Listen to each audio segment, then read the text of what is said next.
Hi, this video is going to support you for question number 2. Now, I want to emphasize this again. Question number 2 is something that you should know by now. I'm just going to kind of walk you through this example that I'm talking about Walmart and 6 batteries that cost $12. How much do 18 batteries cost? Okay, go ahead and read that to yourself, and I'm going to ask you, what is the story about? What is this problem about? And actually write down your response. What is this story about in a piece of paper? All right, now that you read it, go ahead and write down really quickly, what is the story about? Okay, go ahead and respond to me. What is the story about? What is this problem actually about? Okay, I hope you were able to tell me that this story is basically about someone going to Walmart and buying batteries that cost $12. Great. Now, I want to ask you, what do we know about the batteries? What information do we know about the batteries? Go ahead and write it down on your piece of paper. And go ahead and respond when you're ready. Actually, now go ahead and respond. I hope you were able to respond that 6 batteries cost $12. Great job. Now, I want to ask you, go ahead and read that problem again. And my question for you is, what is the problem now asking you to find? All right, you should have had enough time to read that. So, what is this problem asking you to find? Great. I hope you were able to tell me that this problem is asking you to find the total cost for 18 batteries. Great. We do have some information given from the batteries. And with that information, I want you to write a rate. Remember, a rate is a special type of ratio that has a numerator and denominator.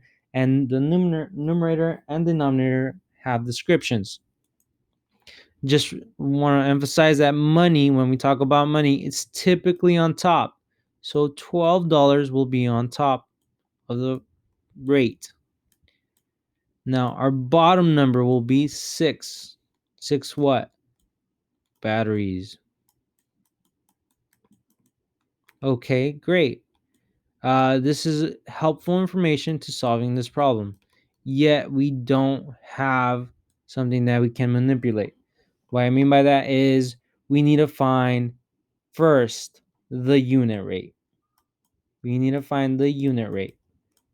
And remember, the unit rate is basically the cost per one thing in this specific problem. So what is the cost of one thing for this specific type of problem? Now remember, we typically start with the questions of, is the numerator a mixed fraction? If it is, then you have to split it up and you have to add them and change the fraction to a decimal and then add it to the whole number. Now, if it's not a mixed fraction, you can definitely just go ahead and split it up from its symbol or unit.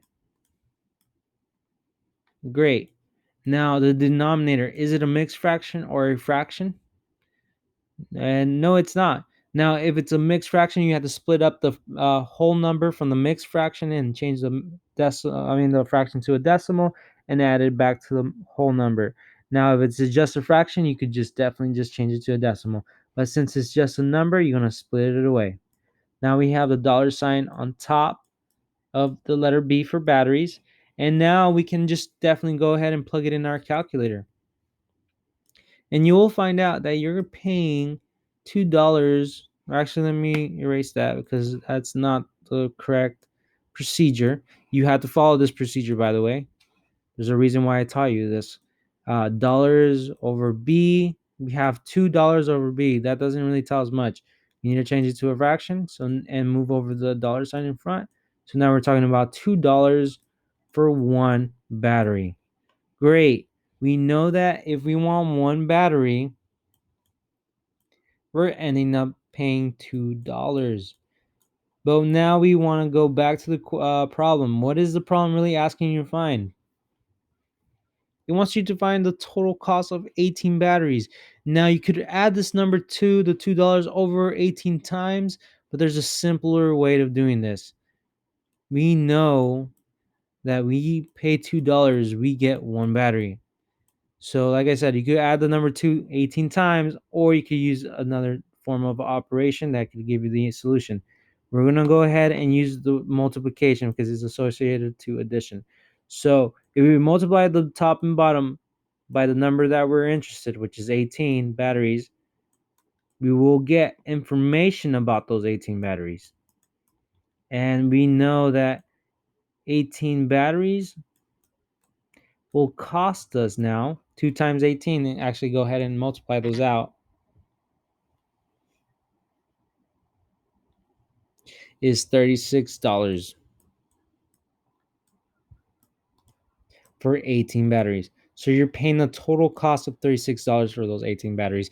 This problem is very similar to yours. Like I said, I expect you to by now to kind of master this type of problem. Anyways, enjoy your day and we'll see you soon. Bye.